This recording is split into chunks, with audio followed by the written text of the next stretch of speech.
If you, for some reason, are wanted in several states or something like that, and you don't want to be recorded, you don't want any, or you want to stay off the grid, you can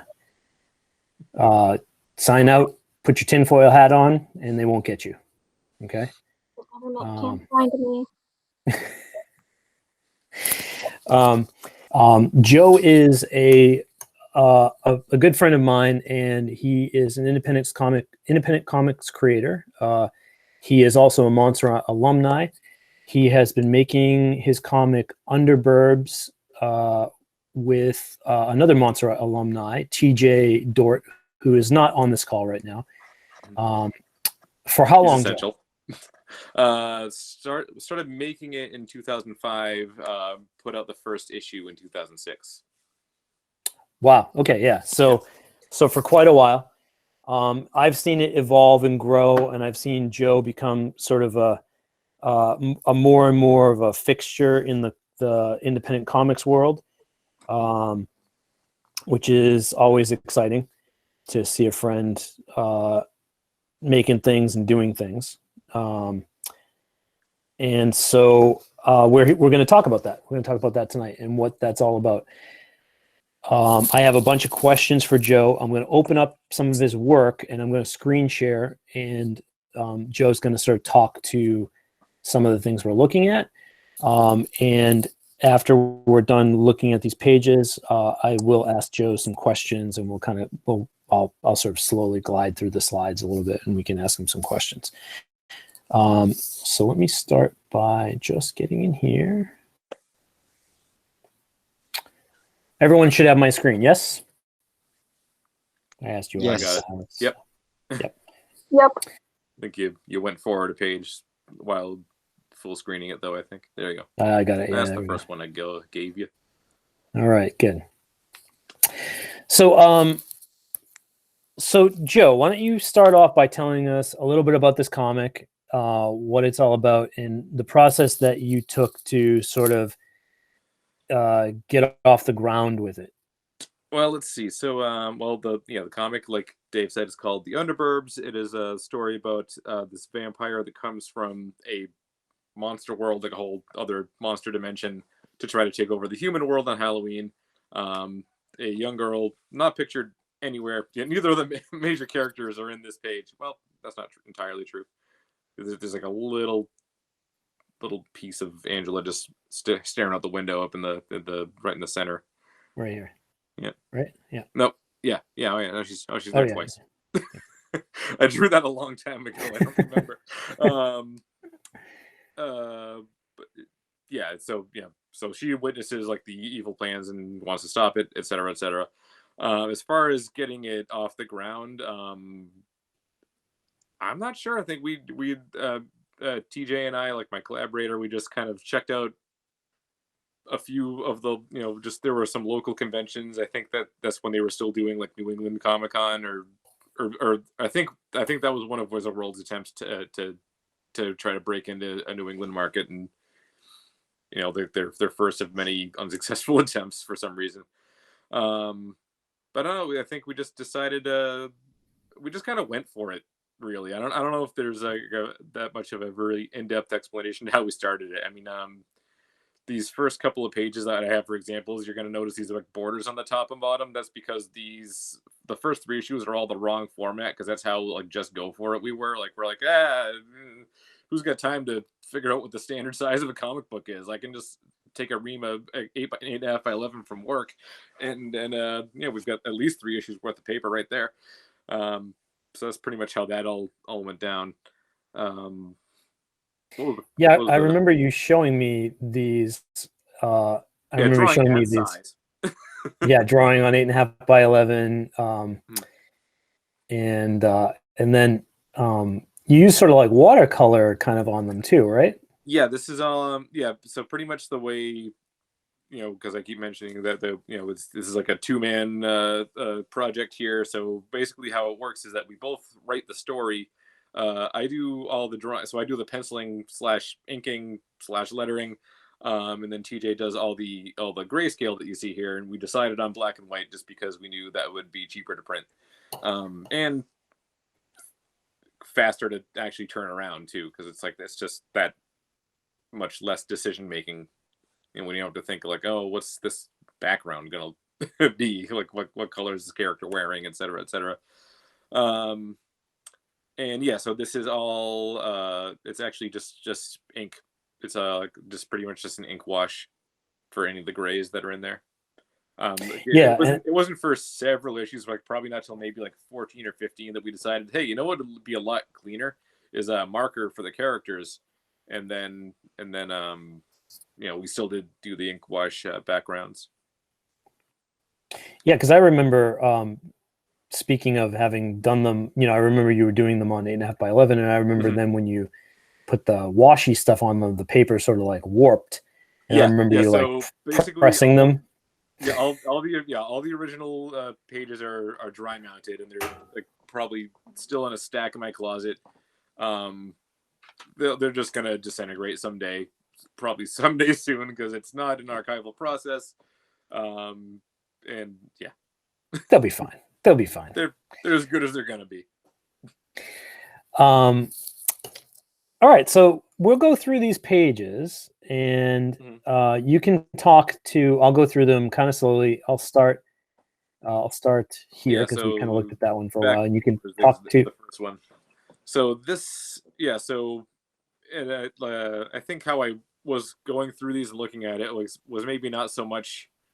I don't consider myself a master letterer. I mean, I think I can write okay. Like as far as like you'll see some people that'll actually just like take a pencil and a ruler and they'll just like draw fine lines out so they've got a nice ruled space to do letters. Again, we were just going for it. I didn't really worry about that, and I was just kind of more thinking of like just choices I made more than just doing some perfect lettering. Like we've got the big rumble sound effects, like stuff like that. Just I made the letters rumbly and crumbly because I could, and it seemed like a good idea.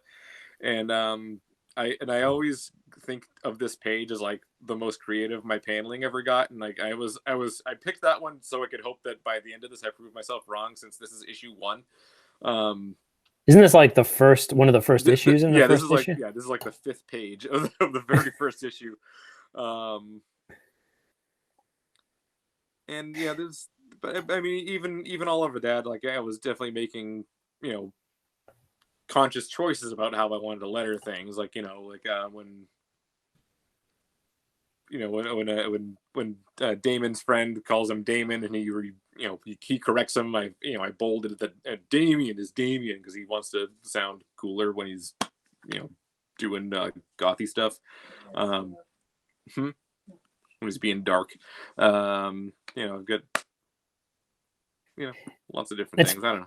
From my perspective, as this work went on, the work gets better, but the lettering gets a lot better, actually. In my like looking at these earlier, I can see, this looks like a faster piece than some of the later stuff to me. I can't tell from looking at the screen right now, but I feel like I have like a lot of A's that just turn into triangles because like I don't because I write too fast sometimes, and I'll forget like, oh no, lift the pen and make that little crossbar in the A like a straight line instead of like halfway to drawing a star. I think the lettering gets a little more consistent, and you get a little bit nicer with the spacing around the letters and things like that as you go. But we can see as we go. Do you want me to move to the next page? Yeah, we can move on. So I like this here. Yeah, that page. Like I try to get a lot of the the characters' emotion through how it's lettered versus just what they're saying. I mean, obviously it's got the big jagged like yelling word balloon, but the letters are not only like bolder, but I purposely just made them a little kind of scratchier. I was also happy with my Old English font for the timeout coffin. Oh yeah. I actually did draw that in. I might have traced it, but I don't know. Again, that was 15 years ago. Yeah, and you've got some sound effect stuff here. The wham, wham, wham, wham, wham. Yep. Nice little pause. Just one little silent panel before the hard cut to sound effects and right. Yeah, the time up. The stare. Mm-hmm. So I'm gonna move to the next one here. Yeah. Now it's interesting. This is so much lighter than this. Is that just the scan? Yeah.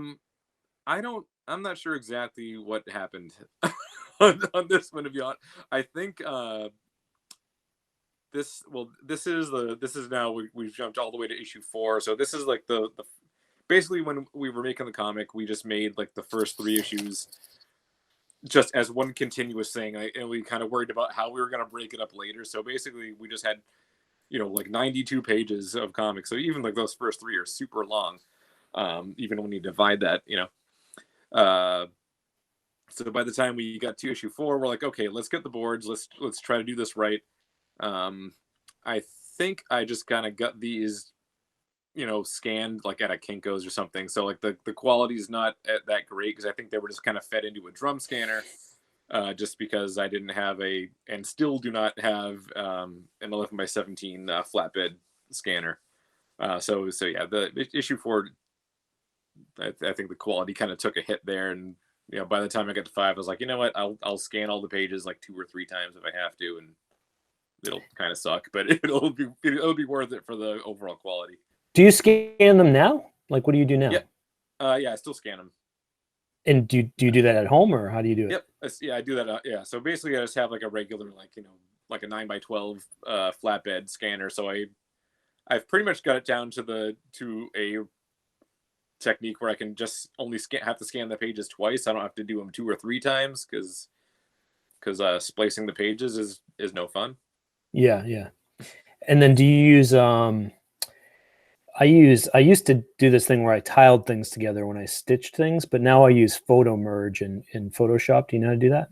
I do not do that. I just kind of stitch them together, and I'll just I'll just make 2 layers, and I'll just erase parts that I need to, like wherever the page overlaps. Oh, I'll show you photo merge. Like on this page, I've got like finally one of our central characters, Winifred, is just kind of like, just kind of skipping along in front of the top 3 panels. Now, if she were not doing that, I'd usually try to find a place where, like, I could just scan the top 2 and scan the bottom 2, and it's just easier splicing. Like sometimes the panels just work out that way, but yeah. Most of the time they don't. I don't let that like dictate how I'm gonna lay out the pages. Yeah, that makes sense. I want to point out some things that I like. So one of the things I noticed in here that I really like is you're using some sort of like Dutch angles and things like that to sort of keep it lively in these panels rather than have everything sort of moving just straight across. It's a nice organic feeling to them. Yeah, and I did it like I like this page just because this was sort of like a. Since we've done the first 3 things like all at once, and there was kind of like a longer break in between actually drawing issue 3 or what became issue 3 and issue 4. So like we kind of like issue 4 is kind of like a sort of a new beginning, maybe, I don't know. But so basically, like, so that page started with a lot of narration. I did like how her narration just like by the time you get to like her actual dialogue at the bottom, it just goes right into present tense. She's like, what are they doing? And then she's like, she's narrating, what are they doing here? And she's like yelling, what are you doing here? Yeah, and I like some of the choices you're making. You got some, like, you've chosen to make this sort of scrolly boxes on the third person or narration stuff. Yeah, and then you want to draw a flat square, Yeah, and I imagine it's just more fun to draw that and less. I do anything I can to not have to break a ruler out. I just don't enjoy drawing with rulers. That would be a big part of it. I was like, ooh, if I just make it jagged on purpose, I don't have to draw a straight line. Yeah, I just don't enjoy drawing with rulers. And once you introduce a ruler, it becomes sort of like the standard for lots of things, and you get things that are really structural next to things that are really organic, and it sort of doesn't. I keep them for things like the outside border whenever possible. Yeah.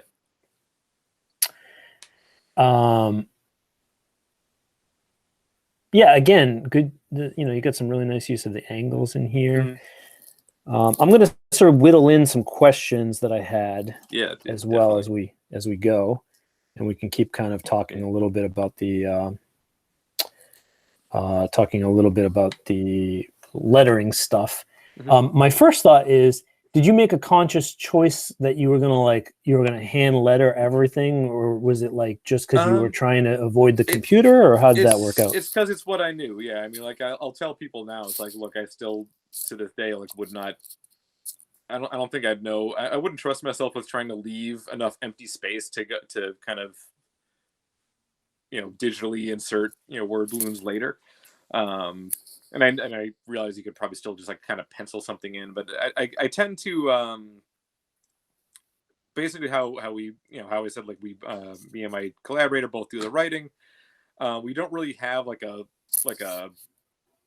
panel by panel, or sometimes not even a page by page script. It's just a really general outline of how the dialogue is going to go, because a lot of the time what I'll find is that when you just see a bunch of just dialogue on a page, just a bunch of text on a page, versus when you actually start drawing it, you're like, what would make more sense is if so and so said this. So sometimes I feel like the art dictates the text a little bit more. So that's another reason to hand letters, because I know it's like if I'm gonna make a change, I can, or if this particular wording makes more sense with that facial expression, I can just kind of make that change, and we're not just gonna drop a script into the thing after the fact. Yeah, most people don't realize that a lot of early comics, especially like early pro comics, like Marvel comics, it was really pretty loose, like the process. Like somebody would write sort of a rough layout for what was going to happen, then they'd sort of oftentimes be making up the words as they went. Sometimes the writer would sit with the artist and they'd sort of figure out what it's going to say, and they do that thing where they go, okay, let's not bog this down with words. Let's figure out what's the picture saying and where can we fit some words, keeping in mind that it's a visual medium. I think that's important. So one of the questions I had was, what about, tell me about your studio practice a little bit. Like what do you do? I mean, I know things have changed for everybody, but how would you normally work on something like this? Because how I know Joe is through a few different layers. I knew him sort of a little bit when we were students. He was a couple of years behind me, I think, in terms of time at Montserrat. But then I knew him. We worked together for a while, and I knew him as sort of a compulsive doodler. So did this thing get did you just was it hard for you to stop working on this, or how does that work for you? Yeah, I mean, I'd say that's pretty accurate, and I can't think of any method I have. I mean, like you mentioned the compulsive doodling, and I think that's helpful just because I can and will, out of necessity, just draw anywhere.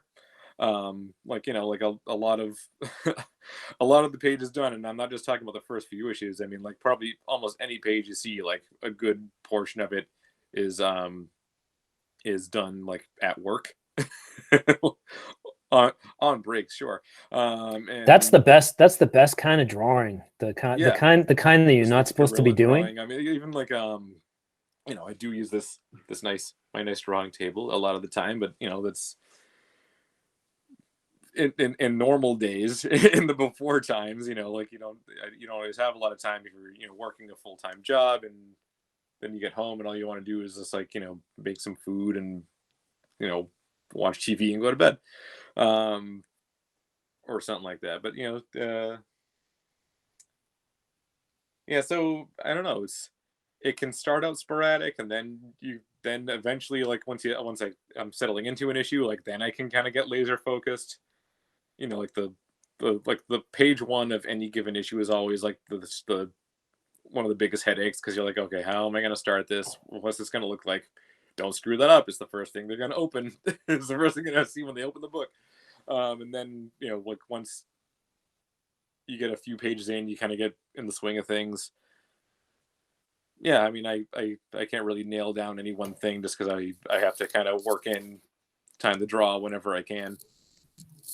So sometimes you're working like at your desk now, and sometimes you're Yeah. working like working on your lap, or you know, whatever makes sense for you at the time. Yeah. I like some of the lettering stuff on this page. We talked a little bit about this little like kind of sticky, sweet, the kind of extra flowery letters when she's just, you know, just trying to lay it on thick, and it just comes off as just awful and sarcastic. And it's funny because my kids are getting at each other, you know, with everything going on. And this is like my daughter. She wants to be right about everything. So everything my son says, and you know, they're like, you know, Daddy, tell him that he's wrong. And then if I say like, oh, well, you know, that's the C. Yeah. Right. That's exactly that. C right there. C. Mm-hmm. So yeah, I feel that little panel there. And I picked this page for that, but also despite the fact that I kind of hate some of my word balloons. That first one, what happened? Yeah, it's okay. It's okay. I mean, like I said, I see that these get a little, I mean, as the comic goes on in time, I think you get a little more aware of that. Plus, there's something to be said, and I always tell people this, right? You got to, when it's comics, I mean, there's a reason why I don't make comics professionally. I love them. They're great. I feel the language, but man, you got to just be able to just move on and get it done. And if you're too fussy and you're too locked up in the minutia, I mean, you'll never make anything, you know? So I think sometimes there's that compromise. You go, yeah, good enough. People get it. I'm moving on, you know, and then you wait for a chance to shine and draw something special somewhere, right? Yeah. I chose this page just so I do like in the center panel the Curses hiss. I mean, first off, I mean that's a good fake candy name, and also like I just had her actually say that. Well, I wrote in something that, you know, she wouldn't actually be saying. Obviously, like she wouldn't say like the trademark symbol, but I just wrote it in there just for kind of my own amusement. And if someone else like just like read that panel and went, he wrote the trademark, you know, like I feel vindicated if that's how that went down somewhere in the world. Yeah, it's like you know, it's humorous. It's like satire, right? So.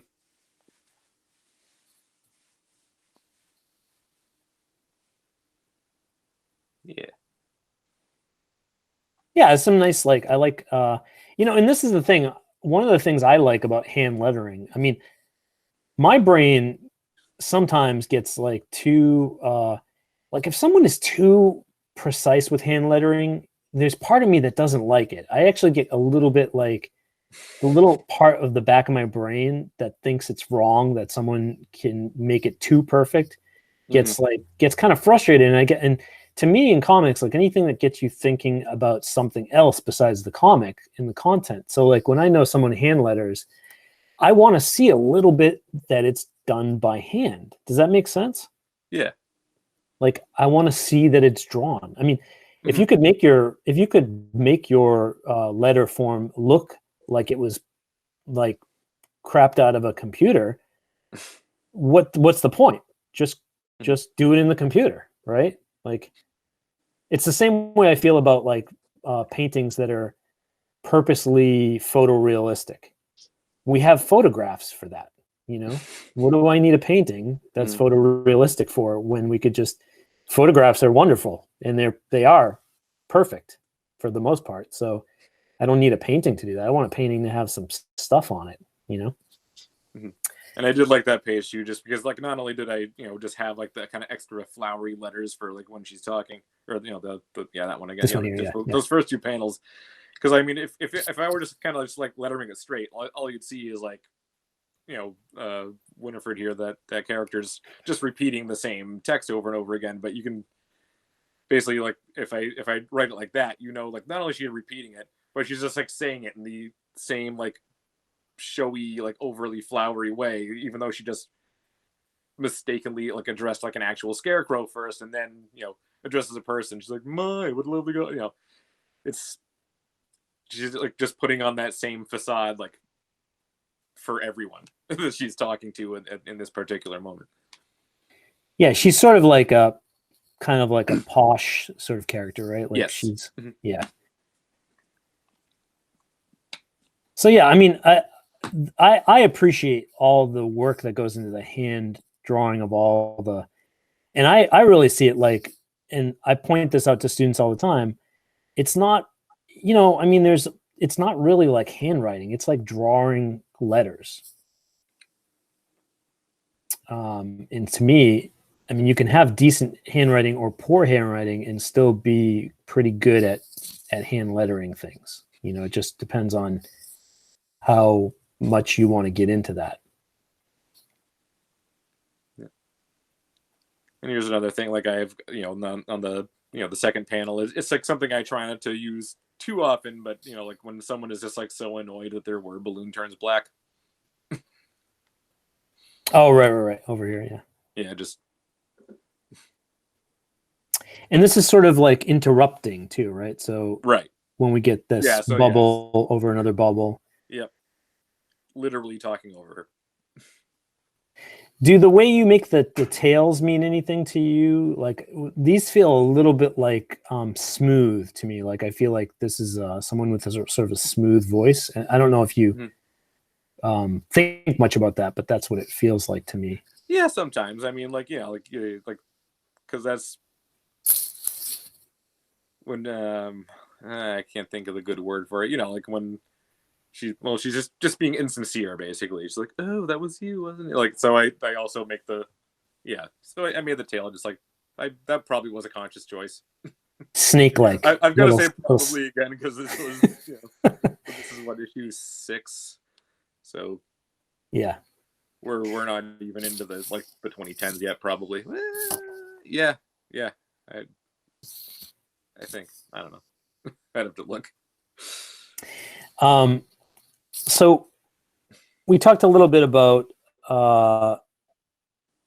studio practice, and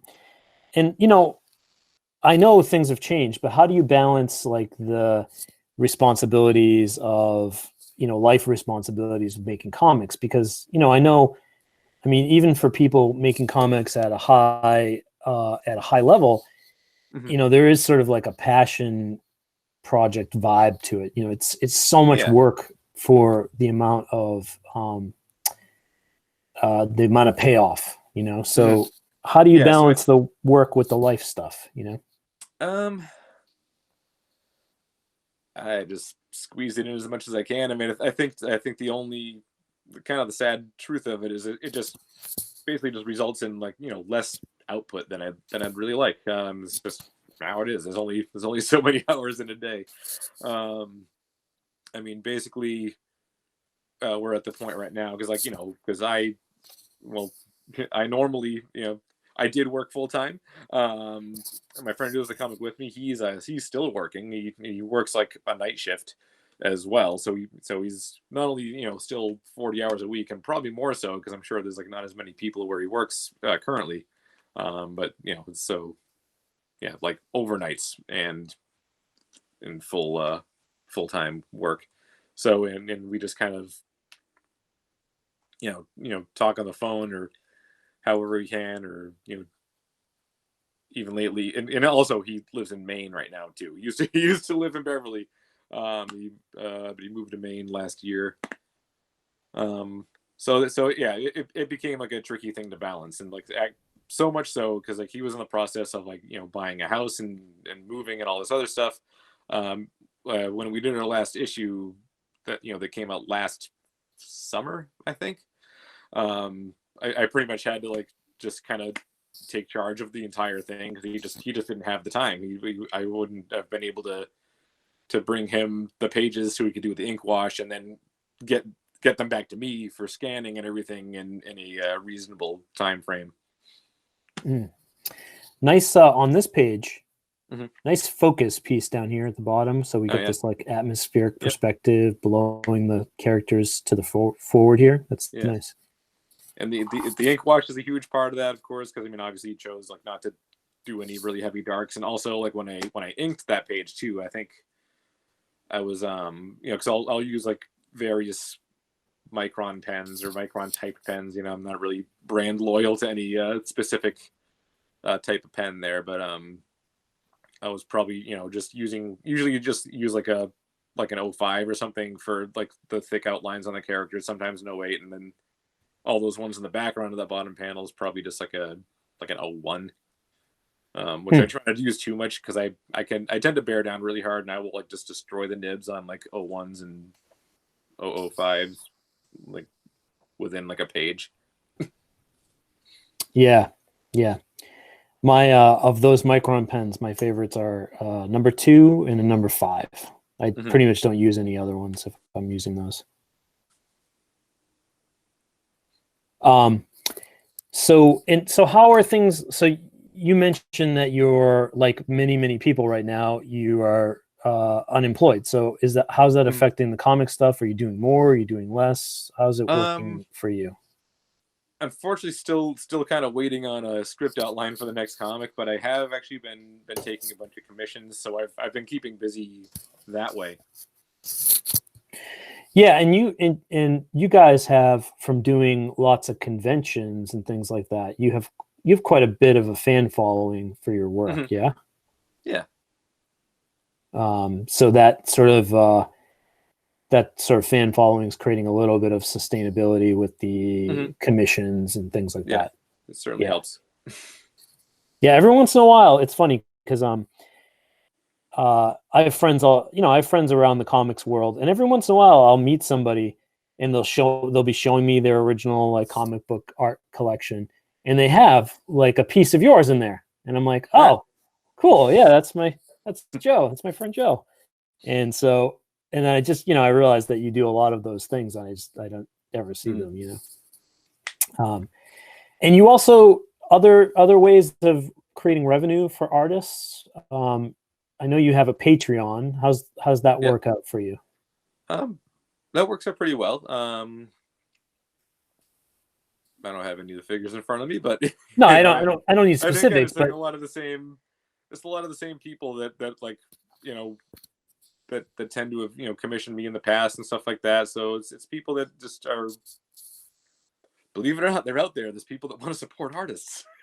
It's amazing. Well, in the thing is, right now, I mean, I'm kind of feeling it a little bit. Like people are kind of bummed out about just this whole thing, and people are in their house, they're on the internet, and they just, who knows if they're not broke and they have, maybe they got a stimulus check. I know most people are trying to, like, even though it's probably not fiscally smart, a lot of people are still spending some of that dough on something personal because you know what?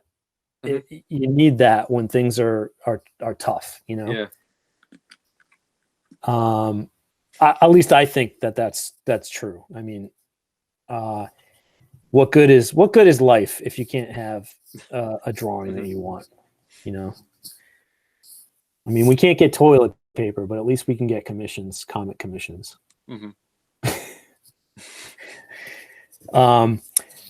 So,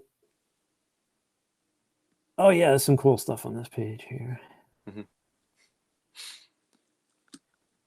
Yeah, and that was one of the things I like to do is just like making logos and just silly company and or product names. So yeah, it's also sort of like the parody kind of vibe. I'll never not be proud of Fastener Pussycat.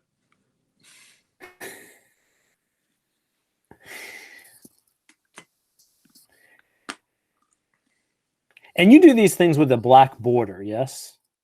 So that part's all done in Photoshop because I don't draw in the black border does not exist on the actual boards that I'm working on. It's just like all white, and I don't know. Like we decided early on that we just wanted to have just black for the panels, just because we thought it would look nicer.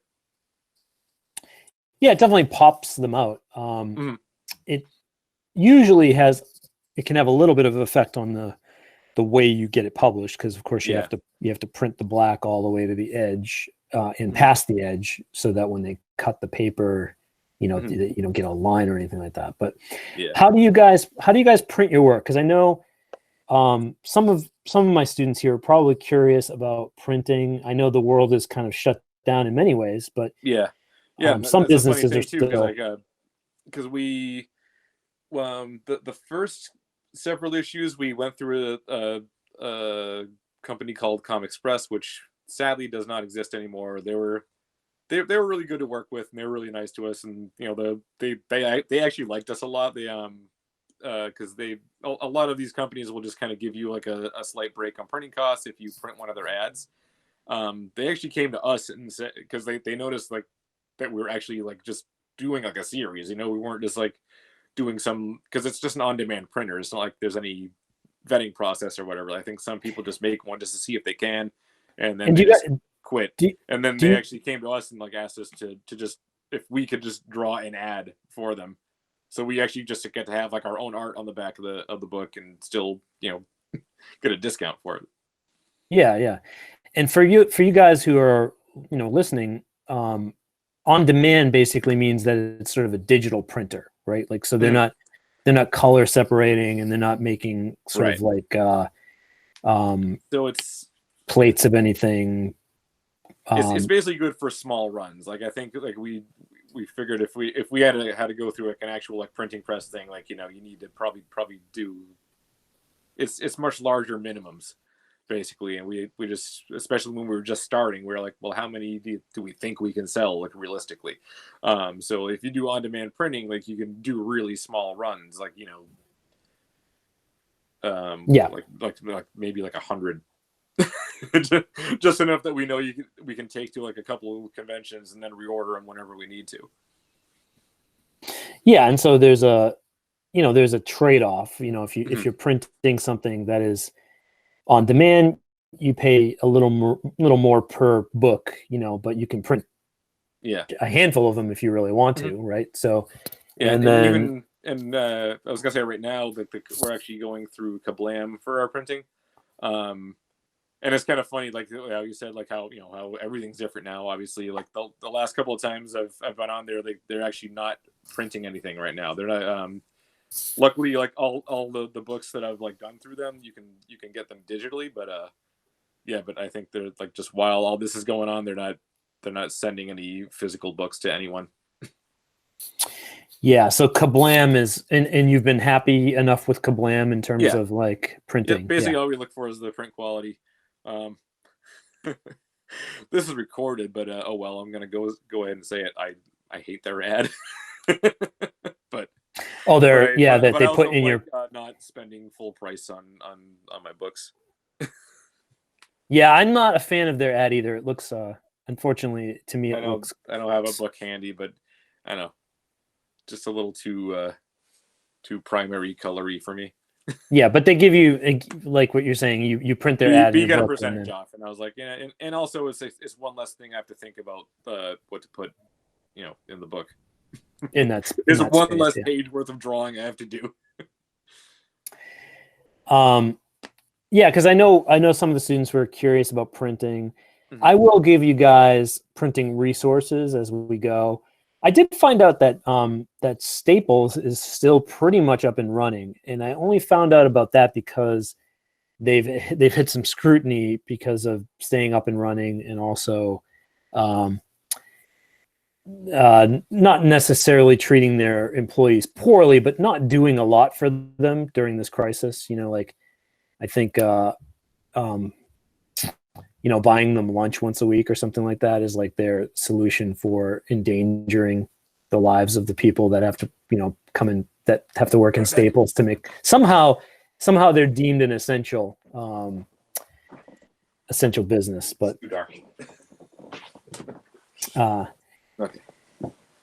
So I'm going to move through a few more slides and then a couple. This I had like actually 3 consecutive pages because I like to just they're at a party, so I've got like just the constant like bass sound effects Right, like some running dubstep through going everything. on. So that's gonna happen for like the next 2 pages. Like really, I don't think have any dialogue. It's just the sound of the party drowning everything out. I like this this character here. Mm-hmm. Treehouse of Terror kind of reminds me of those.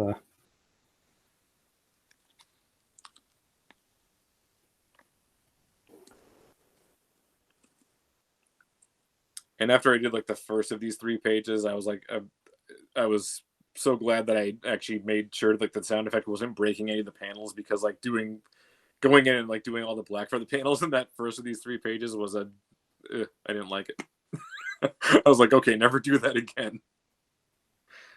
Never make letters with holes in them, like going over where you put the panels. Oh yeah. I can see that would be a nightmare. That looks like so. That was a lot of futzing around with a polygon tool and all that.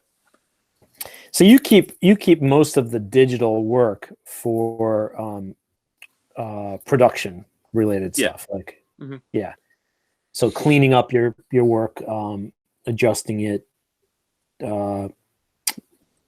fixing errors and things like that. Right. Yeah. I mean, I'm not saying you make errors. I'm just saying that's what I would use it for, probably.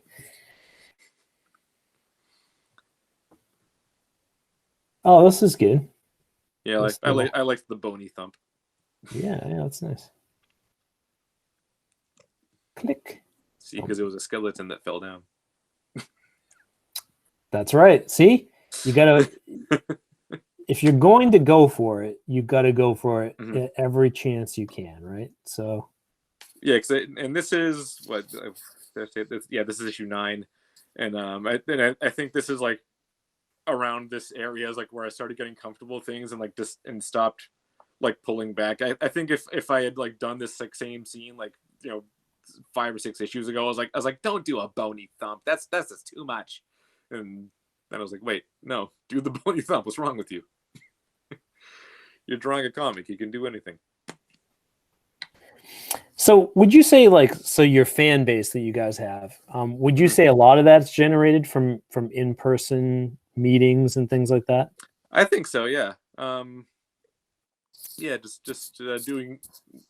We've done enough conventions, and we usually tend to do them in the same few places. I mean, like pretty much it's like wherever we're able to drive to, just because we still haven't figured out the logistics of like having to worry about shipping all our stuff and all that. So we've never actually like flown anywhere to get to cons. And I didn't realize that, because I thought you had gone to some that are pretty far, but you're just willing to drive. Yeah, we drove to Chicago twice, and I'll never drive there again. Oh man, that's a long ride. Yeah. Yep. I think like the first time we did it, we just did it sleeping in shifts. And then like the second time we went, we're like, hey, you know what? Why don't we stop somewhere so we don't die? Yeah. I can't imagine being in the car for that long. Yeah. Even with, I guess even with somebody I liked a lot. Mm-hmm. And my thought is, I don't know. I'm not sure about TJ in a car that long. I feel like he'd get cranky. No cranky from TJ. So no more than usual. It's just a gruff exterior. Oh yeah, no. He's great. He's a big teddy bear. He's a pussycat, that guy. Yeah, I kind of miss talking to TJ, actually. I haven't seen him in a while. So, yeah, some nice stuff happening here on this page. Mm-hmm. You got a lot of fire going in different panels. I like that. Yeah. So we got a colored page here. Yep. It's the one color issue. When we were like, let's do something special for number 10, and then we're on the cusp of doing number 20. And I'm like, I don't know if I want to do color. We'll find something else special to do.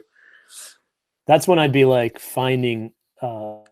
I'd be finding someone who's really into color and being like, hey, do you want to collaborate on my 20th color issue? Because I mean, I can imagine it's like a whole bunch more work, right? So yeah. And then I was just happy with my my lettering for the the flip phones that I've got taking place in this page. oh yeah, flip phones. I miss flip phones. They're my favorite. They're my favorite of the phones that have been around.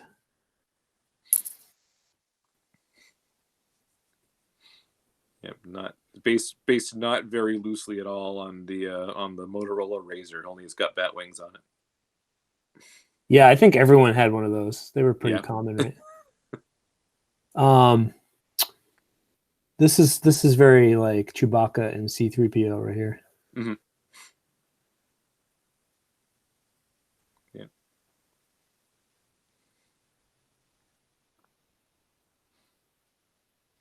I always enjoy like big pages with lots of breathing room like this. You know, you have comics. When I think about comics, I always think of them as this thing that's sort of like you got a lot of information you have to get across, but you have to take those moments to like just have some pages that are about the drawings, right?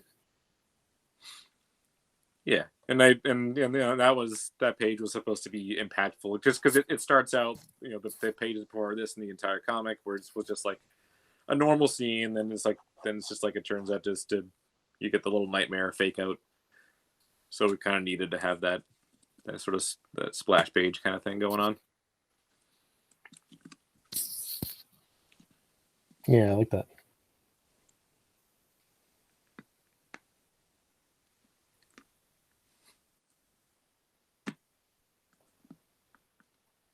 How many do you do? A lot of these 9-panel pages? Not a whole lot, but I just knew that there was going to be a lot of this whole page is like a lot of like kind of smaller actions, so it just made sense like it just kind of keep pretty much the same composition for 8 out of 9 panels. That's how I just how I pictured that scene. I was like, just get it done.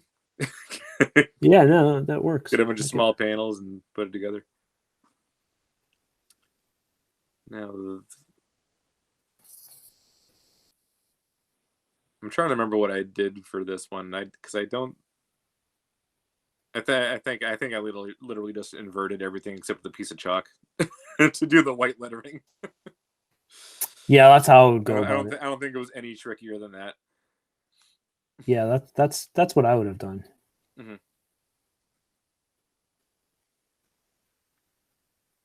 Yeah, it works pretty good. If I use like any different, that's probably just pencil that I did for the actual chalk or for the chalk drawing.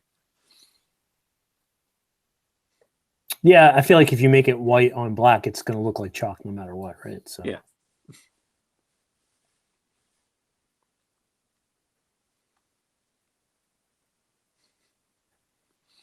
I like the. Oh yeah, and that's one where I had a little that panel right there. I had a little fun with the word balloon because I not only did I want her a hemming over the maid in full plate armor here, but also I just wanted to make sure she was a hemming at the exact point where the maid screwed up by calling her stepmother her mother.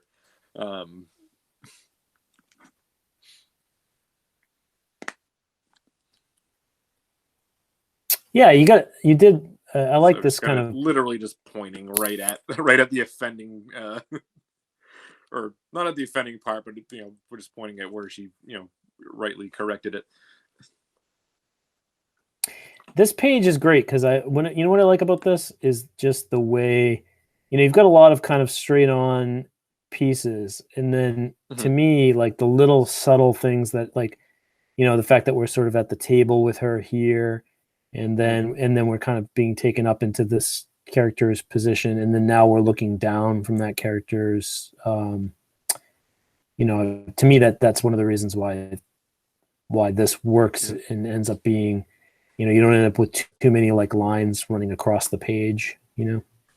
Yeah. This moves our eye back this way. It's good.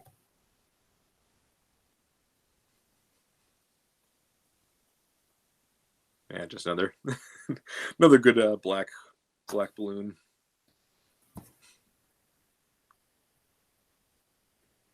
I don't think I've read this issue. What issue is this? This is 16. Oh, yeah. So I have a couple issues. Maybe like 14 is the last one I have. Mm-hmm. Maybe 14 or 15. But I think as I saw you a little less here and there, and then I'm not sure. I'm not saying you guys were producing them less, but maybe I just hadn't seen you. And I think when I had seen you before that, you guys were doing more focused on the trade paperbacks.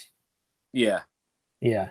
Yeah, I mean, because sometimes, like we've, pretty much, working full-time jobs are happy to get one book out a year, and sometimes that book is just a trade. But but that said, the trade paperbacks usually have 4 issues, except for the first one, which has the first 3. Because, like I said, those first 3 were super long. But I usually put a lot of extras into it, and as a matter of fact, like even like the last trade I did had. But the third trade had like a 12-page mini comic, because I was like, let's throw that in. And then when I got to the fourth one, I was like, hey, let's do that again. That was fun. And then it ended up being 22 pages. So I was like, oh, great. I did a whole issue. And then, then when you get to the con, people are like, yeah, where's the new issue? I'm like, yo, I did a whole issue's worth of stuff in a trade, and I had to put a trade together. Please buy the trade. Yeah. So in So I guess what I'm saying is I'm sorry that I only made a trade. And I'm sure you guys are familiar with that term of trade paperback, but basically it's like a graphic novel. It's a longer format. It's the first graphic novels were basically a bunch of comic book issues sandwiched together and put into a sort of longer format story. So that's kind of what a trade paperback is. If you go to the bookstore and you buy comics from their sort of comic book section, instead of buying the single issues, those are going to be your trade paperbacks. So compiled. And those are. I'm sorry. Go ahead, Those Joe. are like because they're thicker, they're perfect bound usually, instead of staple bound like a regular issue would be. Yeah, and the perfect bound is it has that kind of glued, squared off binder that has has a little room for a title on the spine of the book. Yeah. That page I just like, because again, like if you go back really quick, just the third row of panels here again, I've got that just repeating dialogue, but in this case it's just different emotions going through there, like like she thinks that she's in the first the first panel she thinks her mom's gonna hate the haircut, and then turns out she really likes it. So not only, the dialogue is a little different, I guess, but the lettering's different, like how she's imagining trying to be rebellious, and how it does not pan out. Yeah, it's like angular. Anytime you have something angular, it's always going to feel more aggressive, sharp. Mm-hmm. Same thing with character design. When you're designing things and you've got pointiness to it, it's always going to feel a little bit more aggressive, right? Actually, I had a lot of fun too with I've got the panel above that. I've got just different types of text. Just while she's doing research here, I've just got the typewritten stuff, the web page kind of thing. Yeah. So a lot of fun with different types of lettering for different types of writing, I guess. Yeah, approaching the lettering like just like any important part of the drawing, so I think that's especially with something that's so hand drawn, that's the only way to approach it, right? Yeah. And that was my when you've got a lot of panels, you gotta get into one page. This is approaching the end of this particular issue, and I was like, what should she be yelling? I don't know. Unintelligible.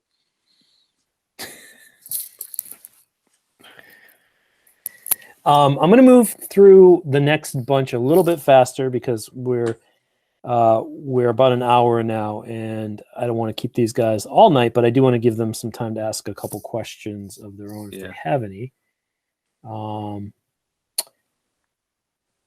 We've got a conversation here, which is kind of nice to see how that usually works. I like the way you handled the drawings there too, sort of like how they're moving back in space. I think that was some good decisions there.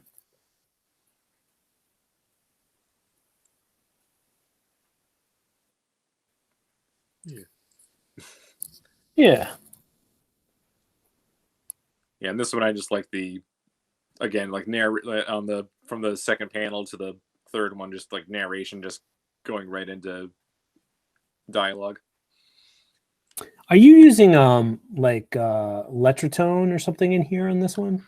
This one, yeah, this is the one that I had to kind of do all the grayscale by hand and just because I was kind of pressed for time, I was like, I'm just going to do this one digitally. So I did. So any of the flashback scenes where she's just doing narration, like, yeah, I've just kind of, I got like a good, like a halftone brush for in Photoshop. Yeah. Halftones. And then like you can see like the bottom 4 panels, those are all kind of shaded more normally. Yeah, and you did those digitally as well? More resembling the way, the way that we've done all the other issues, except for the fact that this one's digital and not inked by hand this time. Yeah. Halftones are we haven't talked a lot about them in class, but they're sort of they're a norm for comics in general. And they sort of just there's something that was there early on as a way to sort of separate color. And then they became kind of like a comic staple over time. They have a bunch of different names, halftones. When I was a kid, we called them Zippertones or Letraset, which were the 2 companies that made them. Originally, they were Ben Day dots. Ben Day was the guy who made them originally. But yeah, I like the use of them in there. I picked that up when I saw it earlier. It was good. We get some process here. Lots of sketches. Yeah, I like seeing the sketches. I think that's cool. And this is stuff you put in the trade paperbacks, yeah? Yep. Yeah, that's why it's actually got a caption at the bottom there.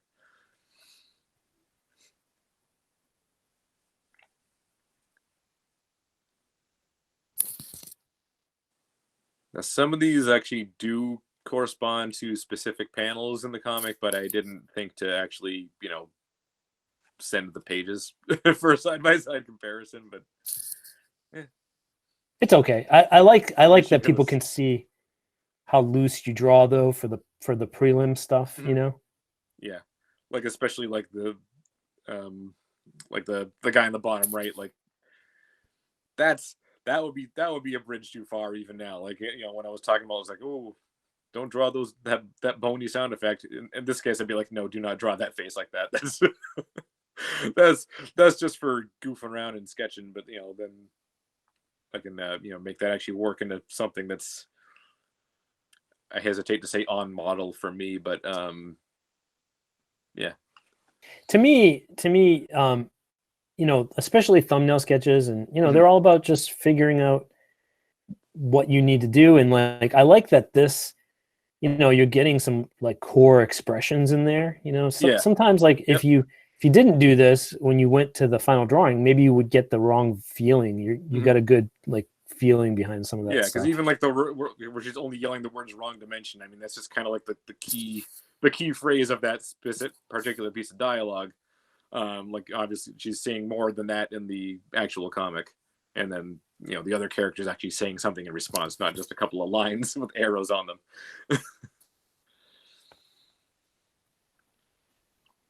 Yeah, and this would have been to the point where I was getting to the end of this particular issue just because I'm actually thumbnailing well in advance, which I tend to go a little more seat of my pants than I should. But yeah, like these are actually would have been pages 28 through 32 of that issue. And I was just at least just kind of figuring out like how I wanted the panels to look. Even if like some of them are actually empty in the thumbnails, I'm like, okay, well I know what the first one is, and I can guess what the next 2 are from that because I'm the one drawing it anyway. Are you thinking in terms of spreads very often, or are you thinking page by page? Usually page by page, I think.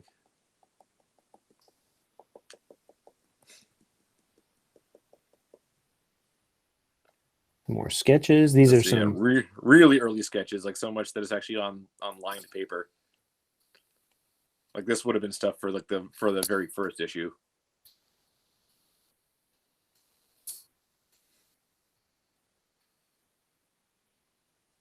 And that is like that's just an example of some of the actual script. I'm just also very happy that I've never actually had to transcribe any of TJ's handwriting. So does he usually like type it out for you before he gives it to you? Yep. Yeah. So yeah, Yeah. like basically like the little snippet you're seeing on the top. Well, I keep pointing to it and covering my own camera. The piece at the top is basically how our scripts look. Here, yeah.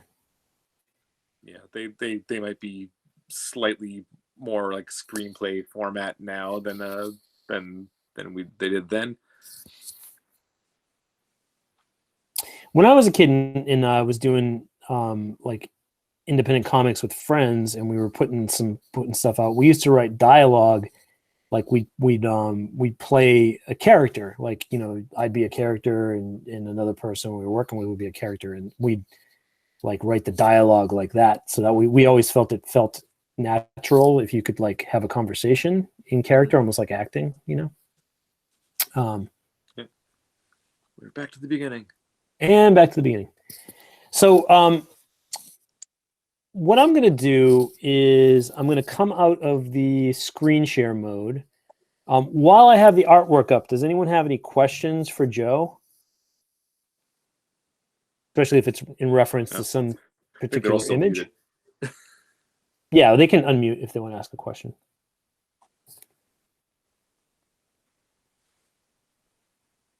Anybody?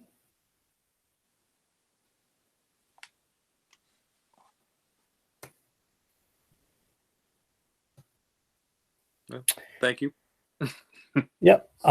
So I'm going to just come out of screen share mode here, and then people can ask Joe questions if you have anything, and we'll wrap it up fairly soon because we've been on here for a while, and but I figure we got Joe's time, so we'll use it. And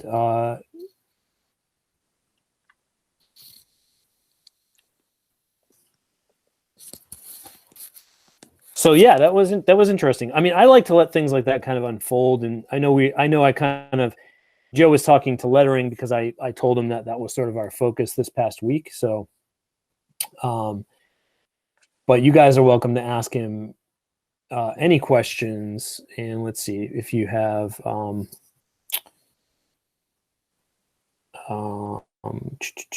if you have questions, you could type them in as well. That's up to you. I'm going to ask a question while we wait for other people to come up with an idea for a question. So, how about artists that you're into? Who did you look at growing up? Let's see. Let me try that again. I didn't read like a lot of comic books growing up, but I did read a lot of comic strips. So like a lot of big ones. Like Calvin and Hobbes is a big one. I read a lot of Far Side. I love Far Side. Yeah. Yeah. I think one of the biggest ones for me would have been Bloom County. Bloom County, Build a Cat, which actually, you know, still exists. He's still making new strips for that on Facebook now. But yeah, a little bit. But I think like Bloom County is a big one for me, and it's kind of funny because that actually goes back to what you said about kind of like the kind of just very straight lettering versus actually just hand lettering and doing something expressive. I think just because, you know, the guy started making comics back, I think the first one came out in like 1981. So he's like still like working now. He actually, I think he does use like just like a typewritten font for like just like a digital cartoon kind of font. for What's most the of artist? the dialogue. What's the artist's name again? Berkeley Breathed, I think. I'm not. It's spelt breathed, but it's I think probably pronounced breathed. Yeah, I always assumed that was a pen name of some kind, but yeah, I could be wrong. But no, I think that's his actual name.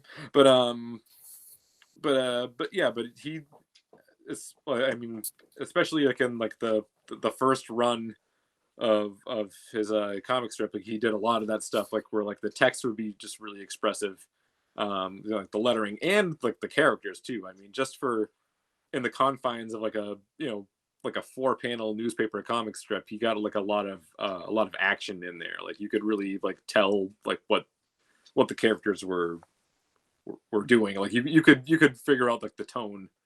I remember when I was a kid, people used to, how like people, when you draw things, people want you to draw stuff. So people either wanted me to draw me the Simpson, draw me Bart Simpson, or draw me, can you draw Bill the cat? Like that was those were sort of like really strangely popular for like our time. And I do remember like that comic strip had like at its height of popularity, it had like some TV stuff too, like some cartoons and things. Yeah, like that. they made like one Christmas special. Right. Really good Christmas special. It was good, wasn't it? I remember that. Yeah. And actually, it's funny. I wasn't really much of a comic strip person when I was a kid, and now that I've sort of like embraced comics as sort of an art form, right? I've sort of like opened myself up to looking at all comics. So like Calvin and Hobbes is one of those things that's like it's really easy to take that for granted, but it's just so good that you don't realize it just looking at it in sort of a peripheral way, so I have like new respect for the skill and the I always liked comics, like I always liked some comic strips, like I always liked Peanuts. There's a lot of artistry involved in like the sort of consistency in the work there, but they just, I was really more into like superheroes and things like that. So interesting comic strips is like newer for me, but I can see I think it's one of the reasons why you're such a good sort of cartoonist, and you can draw like expressions in this like really active way, right? Yeah. And like the thing too that I liked about all of those is like they were, back in like the, this would have been like late 80s, early 90s, like they, like all the books that would come out, there would be a lot of kind of behind the scenes stuff. Like they would, like a lot of like there was a whole book called The Prehistory of the Far Side that was just, almost all of it was just, Gary Larson actually just like talking about his process and stuff, which, I guess you're big enough, you can get away with that. But I think like if you were to just think of it on the surface, like who do you think you are, funny book man? right. Like it was a thick book, and most of it was writing, or you would just like have just commentary about like just certain strips. And Calvin Hobbes did that a lot. Like a lot of Bloom County books were like that. So I was really interested in that stuff, which is why I try to put so much of that into when I make trade paperbacks. I'm like, somebody, this has value to someone. Yeah, they're there's a lot of call, and a lot of people want it. Want to see a Calvin and Hobbes like artist edition, where it shows like all the lines and the pencil work and all that stuff. Because some of the original strips exist with all that stuff on them still, like they have all the side notes and all that stuff. There's a couple of editions that are like that, but I think the 90s, I always say this too. I always remember like in the 90s when that was sort of the first time they started to release books and things like that had to do with like production work and behind the scenes stuff. And I can attribute, at least personally, I attribute a lot of it to DVDs and CDs as like the technology, because all of a sudden, like you went from being able to get films on like video, which was sort of like you play it from the beginning to the end, and that's what you get, right? To being able to access like a menu, right, and going to all these different places on video. So that's when they started to incorporate like behind the scenes stuff and pre-production work.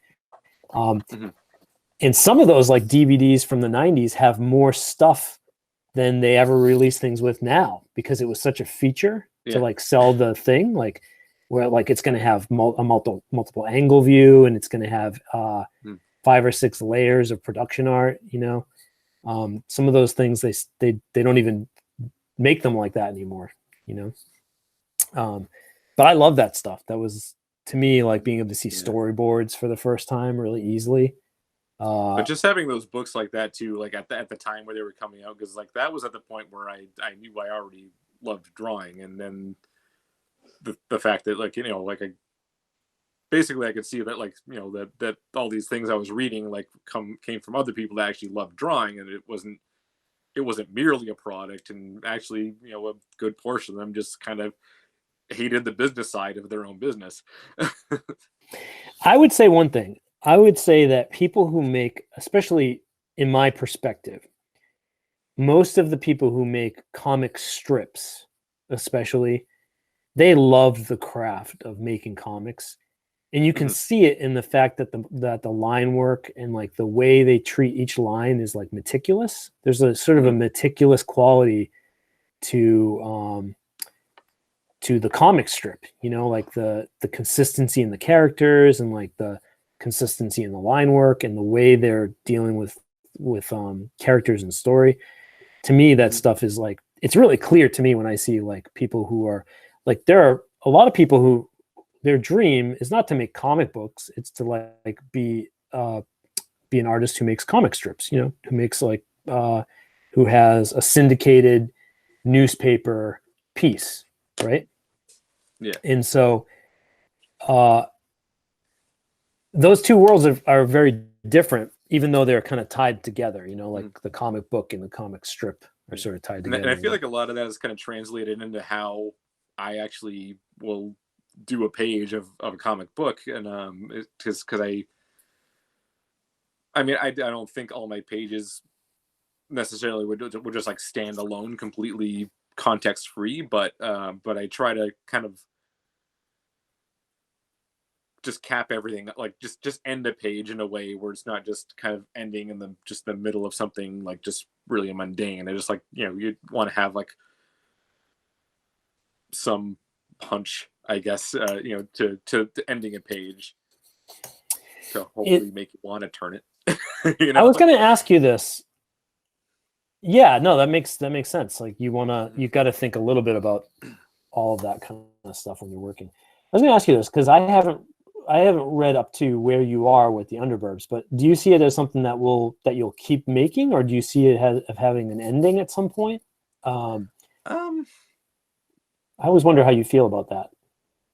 Yeah, I mean, we're trying to make. We've always like talked about how like we, you know, me and T.J, who, you know, I co-wrote the book with, you know, we've always talked about how like we don't really have an ending planned out. Like that's what a lot of people will ask us at conventions and everything too. But we do have like kind of like a kind of pretty big turning point planned out, and I think that's something that we actually wanted to get on, because we're like, what are we waiting for? So you sort of have like wait till 2030 to get to this like a story point that we're trying to hit, or so would you say that that's this next arc? Is that like the pinnacle of the story, or is that like the point where the come down after that is less than what was before? It would probably be like that. I don't know, like I'm just curious because it's kind of funny, because like, you know, like when we had like we made those first 3 issues that kind of had like a pretty good beginning and open end, just because, you know, we weren't even sure we were going to keep making anything after the third one. We just kind of had to see how it went, and that was very a lot of the comic was based more around the premise, like, you know, this vampire wants to take over the world, this witch has to stop her, and hey, she kills a bunch of zombies in Act 3, and then, you know, and fends her off for Halloween night, and that's a kind of a good place to stop that. But then by the time we got into kind of exploring the characters more, like and I think rightly so, the characters became more interesting than the premise. So like that kind of like took center stage rather than the stop the world takeover plot. And that still exists, of course, but it's not as, frankly, not as interesting as what the actual characters' relationships are.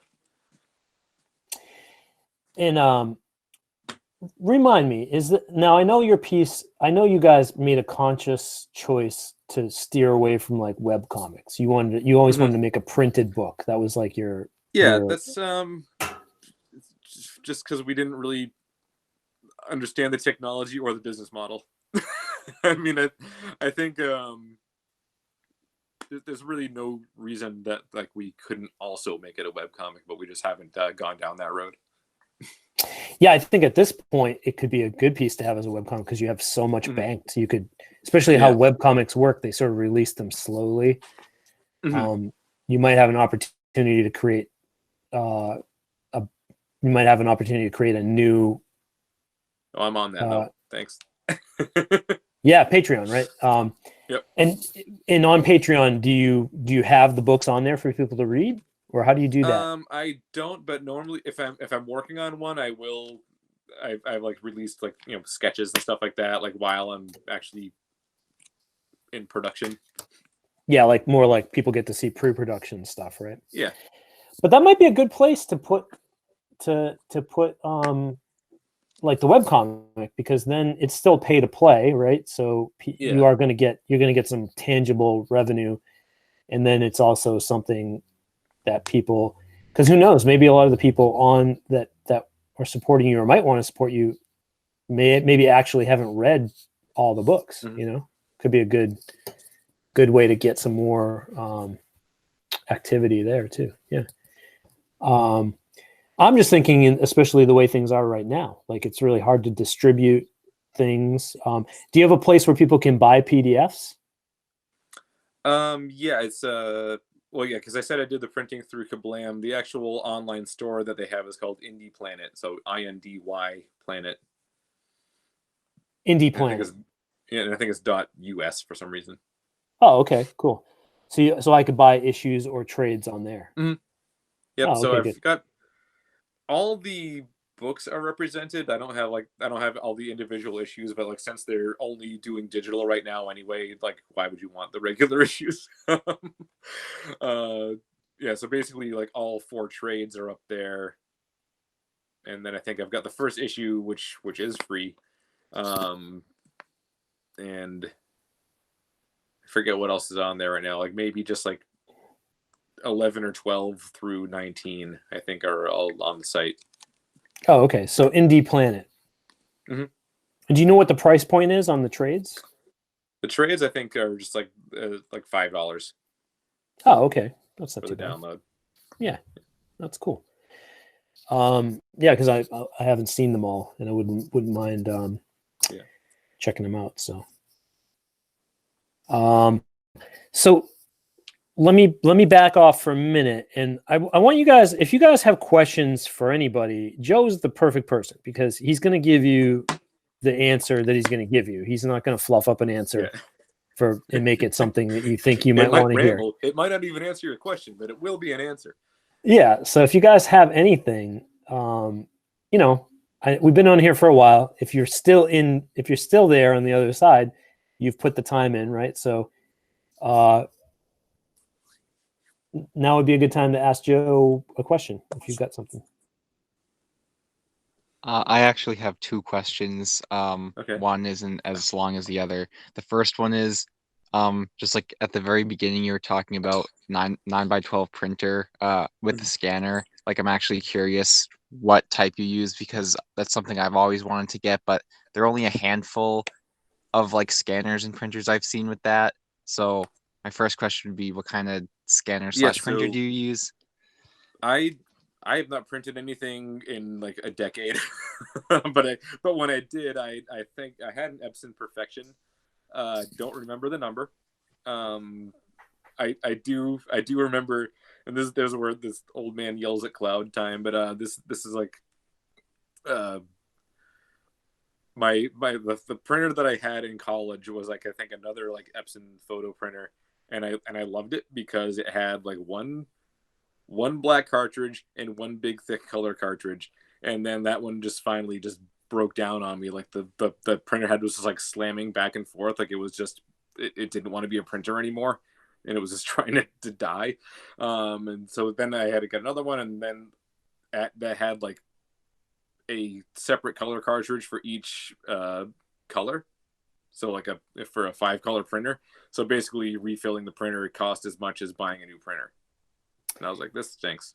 And Yeah. that's when I was like, I don't really have to print anything if I'm just like sending all my stuff out to be printed, by a comic book printer. But my scanner, which I can look at, where is it? Well, that's an Epson.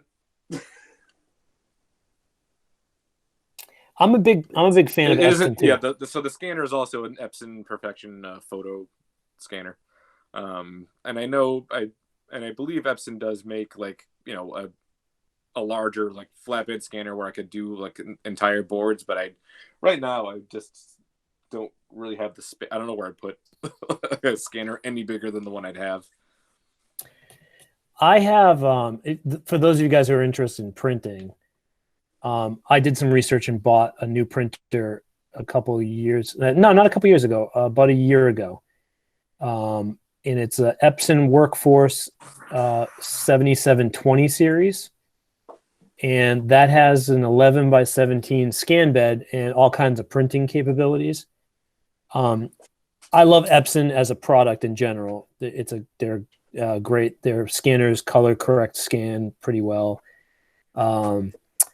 My only complaint with that printer is there's a newer version of it that has refillable ink cartridges. The ink cartridges are very expensive. It'll print really big prints. You can print 13 by 19.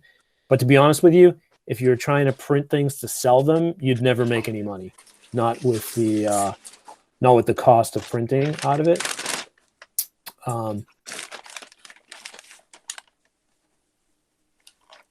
And so I was trying to dig something out just so, because I wasn't sure. That was only part one. That was it. That was his first question. I can always count on Christian. Christian's always got questions, which I love. Christian, what was your second question?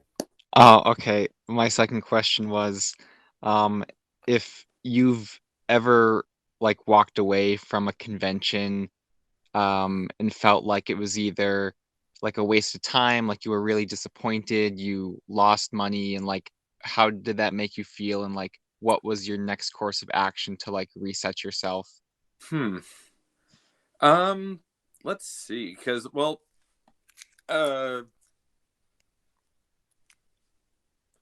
I mean, I feel like I don't think we've ever had any really absolutely crushing defeats.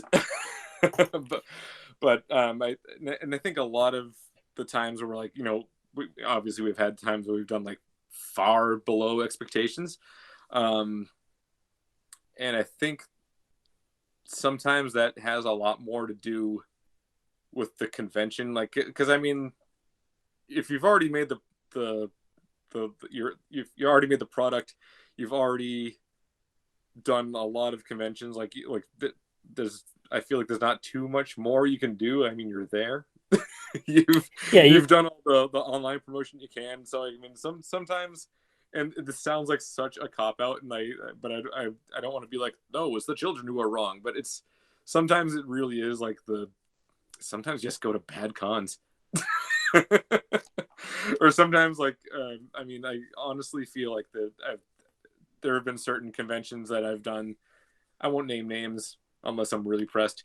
But there's ones that, there's things that like sometimes you've gone to an established convention and then suddenly it changes ownership, and then suddenly Artist Alley isn't really put together with the same care and the same actual knowledge of the artist that it was in the past. And then as a result, like, it's just not as good a time for anyone. I think Christian, one of the things I think that's important is that so there's conventions as like an individual unit, right? So like you're going to shows on a regular basis, and you could have one that, like, say you don't turn a profit, right? So I think that's kind of or it seems boring, but I think most of the time people who are doing constant appearances, there's big picture stuff at play too. There's the activity, there's becoming a fixture, there's sort of fan. You can't really it's hard to put a dollar sign on like the sort of being available to people and being sort of a constant at those things, you know? So I think that a lot of times what happens is people go and they have one really good experience, and they equate the experience to, like, I made a lot of money at this one, right? Yeah. At The the same trade-off time, like is- Yep. Sorry, go ahead, Joe. I was gonna say it's real easy to tell though, like when it's just a bad con. Like I've been to some like where we're just it was just a logistical nightmare, and like you could tell like nobody was having a good time. Like I was at one once where like we were just, I mean, not only was it just like set up in such a weird way that like just people weren't even being funneled into Artist Alley in any, you know, useful number, but also like us and the table next to us were like directly under the AC vents too, so like all our stuff was getting blown around. Like just you can tell, like, if you go to enough conventions, you can look around and be like, okay, it's not just me. Yeah. this is a bad con and nobody's having a good time. Yeah, and I think, but I mean, even through that, like, you just kind of have to kind of soldier through it and just try to remain as positive as possible, because you don't want to have like somebody walk by and you're just like, yeah, friggin' vents, like, you don't want to just be like just be sour the entire time. But also, you know, sometimes you have to look at those ones that like don't perform as well and be like, well, why did that happen? And do I ever go back to that one again? And, you know, a few times the answer's been no, and a few times the answer's like, well, it's close and it's convenient, so let's just hope for the best next time. And it's possible that, like, you know, in a sustainable sense, like, it's, I mean, maybe you went to that con that time and you talked to somebody. Maybe you didn't sell anything to them, but maybe that person is now a fan of yours that supports your Patreon, and maybe they buy stuff from you now. You might not even realize it, but that could have been the seed that becomes the later fan, you know, the person who is asking for commissions and things like that. So I think there's a big picture investment that people have to think about when they start to do those things. I think doing them in a one-off sort of way doesn't really make much sense, because you know, doing one a year or something like that, like, you're not going to get the momentum. I think it might be better than doing nothing, right? But there's sort of like a thing where, like, I mean, I have never set up a table at a convention, but I have been to them lots of times, and I know lots of artists who do it. And the one thing I've seen is that if you're gonna, it's like anything, like, if you're gonna do it, you kind of have to make a choice that it's going to be a thing that you're going to do, and that you're going to try to reap the benefits of those things, no matter what they are. And the benefits of things aren't always easy to figure out on the surface. Like, if you think of it like, I made a bunch of prints and I'm going to this thing, and if I don't sell all my prints, this is a failure, right? You're probably setting yourself up for some really bad experiences. But if you go, well, okay, I'm being smart about my investment here, I'm going to do this thing, and maybe I'll get, maybe people will see my work, I'll get to talk to some people, let them know what I do. There's sort of a long-term sort of thing that happens there. I've seen it with some artists who started off just doing them because they needed things to do, and that stuff led them to, like, professional work, and being fixtures at those things. Strangely, I've seen that happen for many artists, where they just do them because they need something to do and they're interested in that industry. And the payoff isn't always obvious at first, but I think it generally, if you can do the grind of going to them all the time, like, I think that's another thing. Like, did you guys ever get burnt out on just going to conventions? I don't think we did enough of them to get burnt out. And even like in recent years, I mean, we did kind of like just through being just too busy. Like we just kind of ended up kind of whittling down to like just doing like Boston. Yeah, Boston based stuff. Yeah. And technically, like I ended up doing it twice because I do like Fan Expo Boston, and then the last 2 years I did Mice, which is like the Mass Independent Comics Expo, and that one's great. Like, and that's kind of a funny thing if you want to talk about like just like leaving a convention like feeling a little weird, because I think like not last year but the year before, so 2018, I ended up just doing Mice by myself just because I think I can't remember if TJ was up in Maine yet at that point. But I think he had just moved. I think he had just gotten the apartment up in Maine, and he just couldn't get off work for that weekend to come down. And then I ended up, just doing that one solo, and I wasn't really thinking of like the scale of it, because I was like, oh yeah, this is a kind of like a smaller show, whatever. But I think like when I left that show, like I was just by myself, and I just kind of. And I had like a decent time, and everyone, like the staff, like everyone's like really cool there. But I kind of left that just feeling like a little bummed. I was like, oh, I could have done more. I could have blah blah this and that. And then I called TJ up, and he's like, it's like, how we do with the convention? I was like, oh yeah, well we sold X amount. He's like, oh, that's really good for a first con. I'm like, oh yeah, you're right. It is. And then actually, and then when I went back last year, I was like still. Pretty much doing it solo, and that one actually turned out like just in the 2 days of Mice, which is like this much smaller show than like some of the the quote unquote big 3-day ones where people are waiting in line to go see Rob Schneider and the DeLorean from Back to the Future. I ended up doing more in 2 days of Mice than I did it in like 3 days of like one of the bigger, entertainment style conventions. I know when I go to like smaller things that are more, homegrown and local artists, I actually go intending to support and spend more money, which is a weird thing. Like I put a bunch of my money in my pocket and I go, I'm going to get some weird shit when I get out into this thing. This is where I'm going to find the good stuff, like the strange indie comics. That's what hit me when I saw that one. I was like, people are actually here looking for art at this comic convention. Yeah, art. Gonna find some good art. Gonna find some good mini comics. To me, like I always like whenever I commit to going to like a smaller, more indie. I used to go to Mocha in New York City a lot, and I used to, I'd save up to go to knowing that I was going to try to get some fun, interesting stuff that I couldn't, you can't get everywhere. You can't walk into a comic shop and get it, Okay, so we're getting late. Anyone else have questions? I mean, I know Joe and I would probably hang out on. We talked earlier today, and I've seen a lot of his face, and he's seen a lot of my face already today. So, so I want to make sure that you guys get any questions that you have answered. Anything you're curious about. We're talking to somebody who's made. I mean, how many pages of comics do you think you've made at this point? Give me a rough page count. Oh, geez. I mean, let's see if it's like maybe to 19 issues.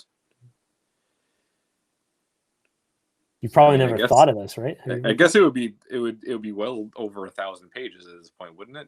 Okay, I can't math in my head. Let's say 1,000 pages. So you guys get the chance to talk to somebody who is very Montserrat friendly, who has been making independent comics for a while now and has drawn 1,000 pages of comics. So if you have any questions, now's a good time.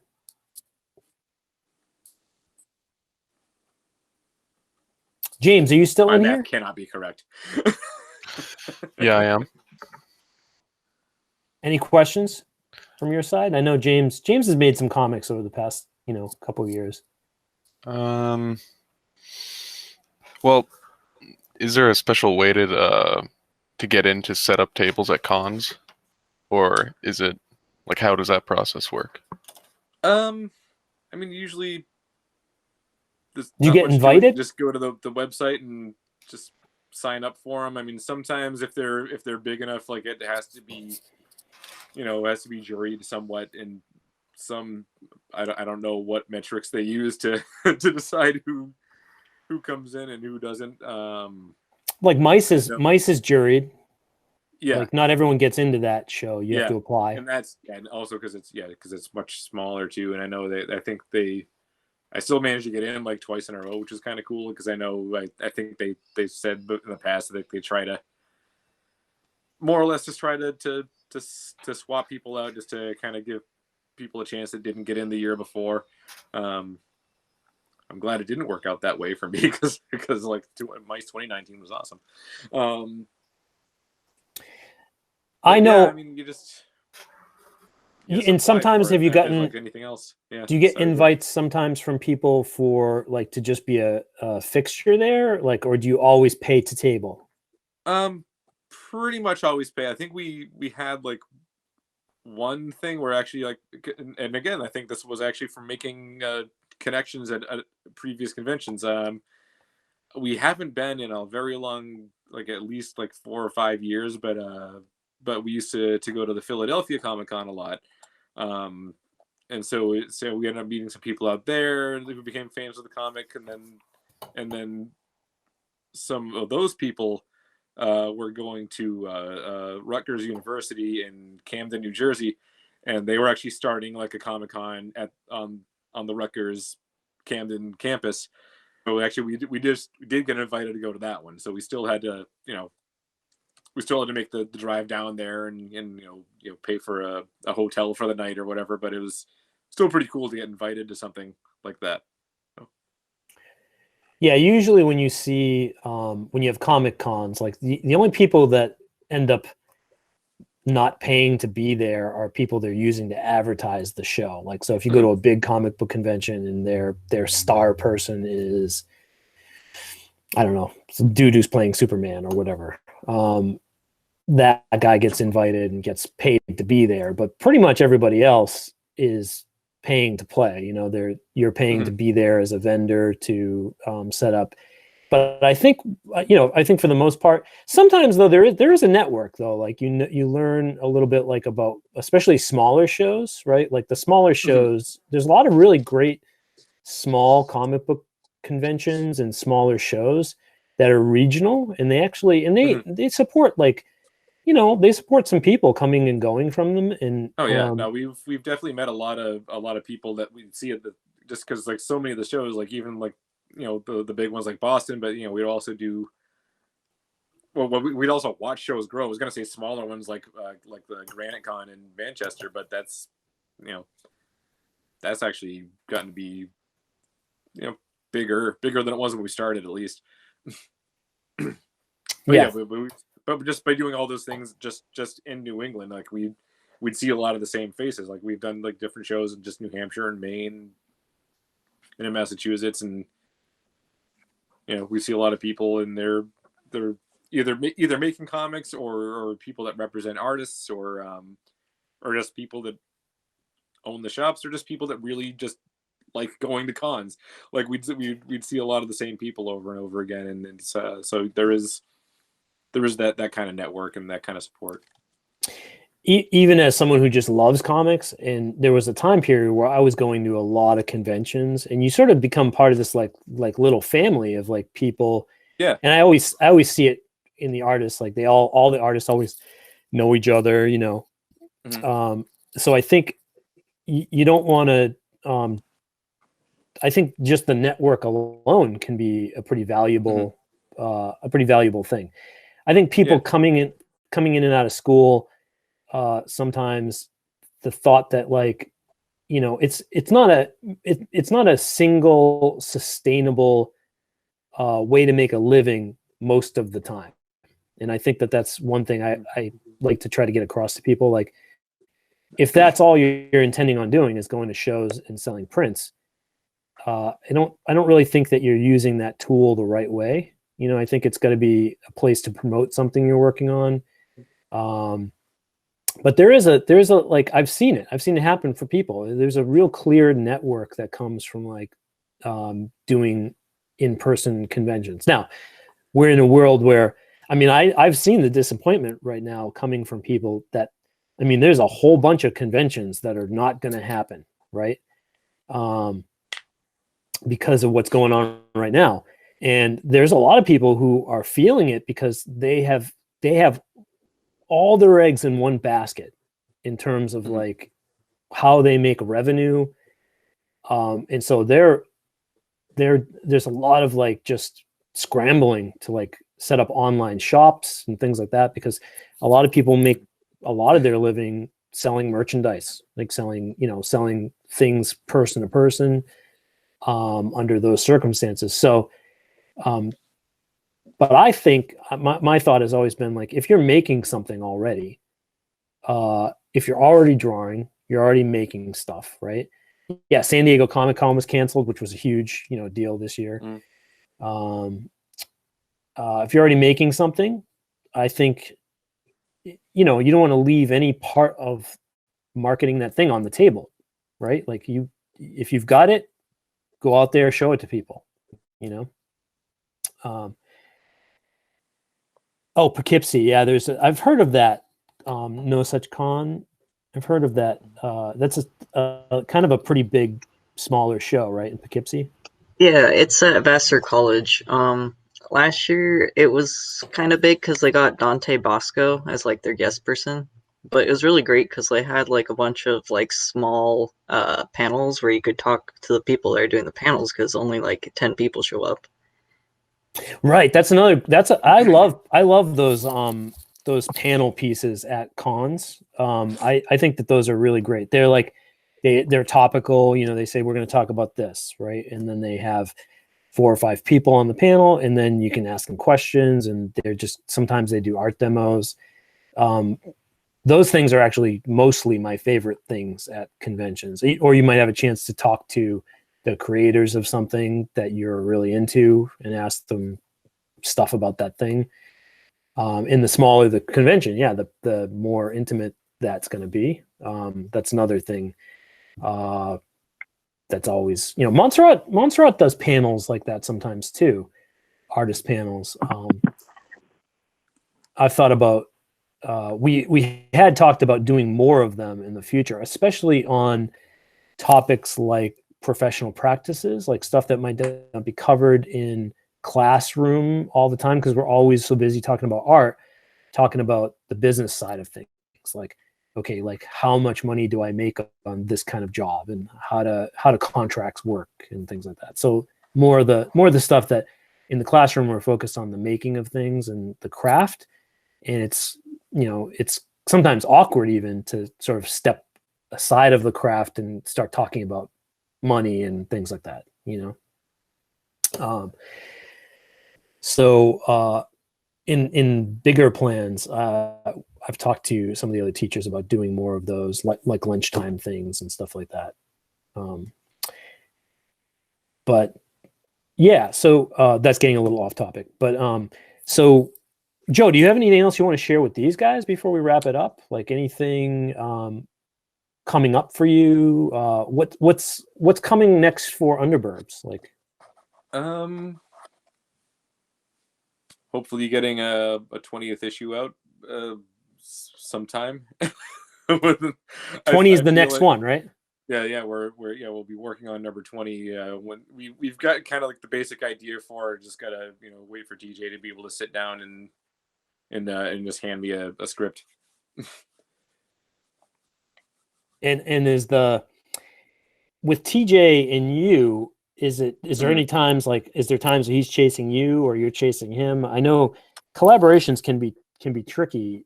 I personally find every time I've tried to collaborate with somebody without it being a money situation where we both have a paycheck at the end, it always ends up fizzling in a weird way. So I'm always impressed that you guys can even do this. So how's that work? Does he chase you down? You chase him down? We chase each other down.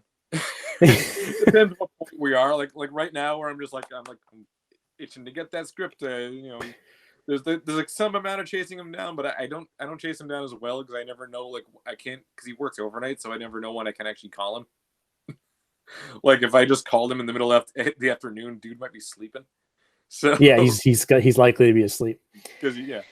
Tell him COVID-19.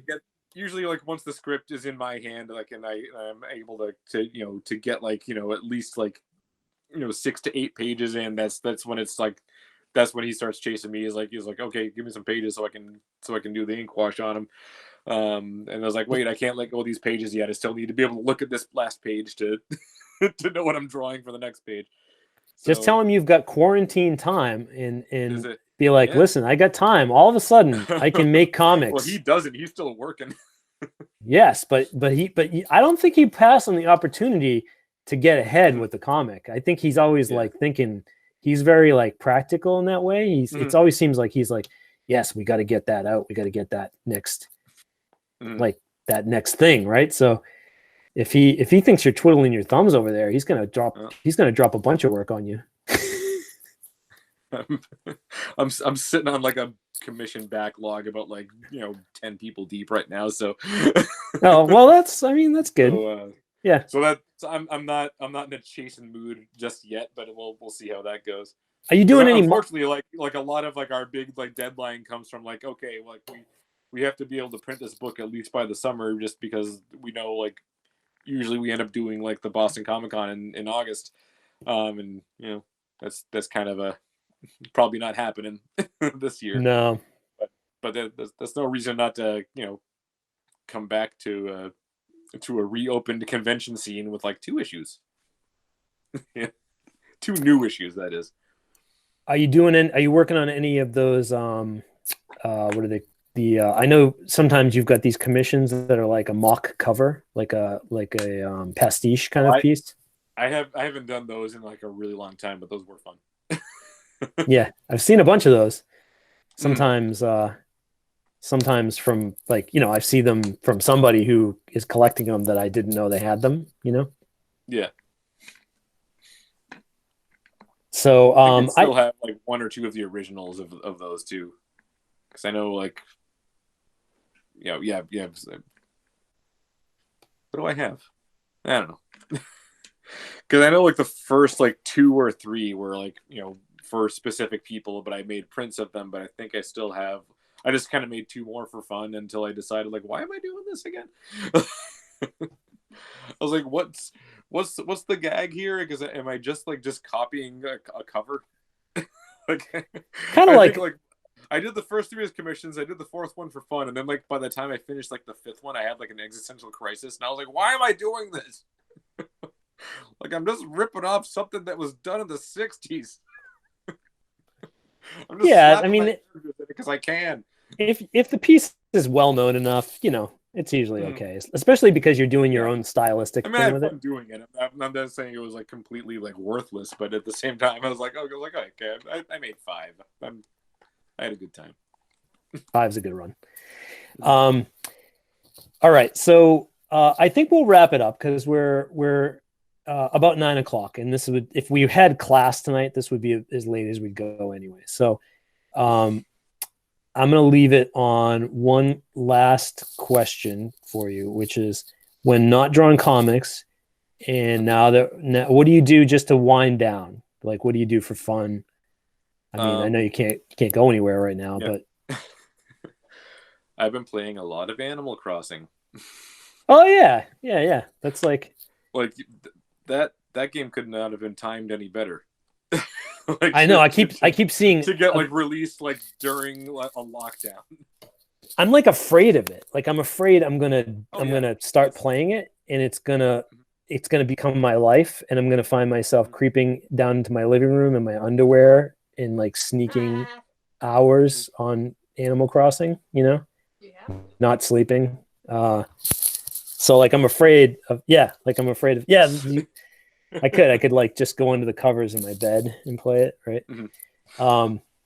But yeah, I've seen a lot of that. Yeah, I mean, and that's, I think, thank God, I have to say, technology, I love you, because if this thing that we got going on right now happened before we had the kind of connective technology that we have, I mean, I know video games have been around for a while, obviously, but they're so much more than they were, like, even when I was a kid, you know. So I'm thanking technology every day. Also, all the educational stuff for kids. I mean, I'm dad here first and foremost. So I'm trying to teach my kids here from home, and there's so much great educational stuff. I mean, they've already done it way better than I could in some format on the computer, right? So. Yeah. At least But other with than that, math like, you and know, science, we still get out. Like, I still, you know, I still mask up and walk around. You know, 'cause I live in Salem, so that's a good kind of walkable sort of city in the first place. And yeah, I always now like there's Salem. those Right? dang tourists in the way. Yeah, there's no one coming to Salem, I'm sure, right? It's probably quiet. Yeah. So, We'll see how, thank we'll you. see how If you guys, sustainable that is. if you guys can do me a favor and say thank you and good night to our friend Joe Haley, and for all of his time. He always goes above and beyond when we have a chat. So I really appreciate that. Thank you. Thanks, Joe. You're all welcome. Thanks, Joe.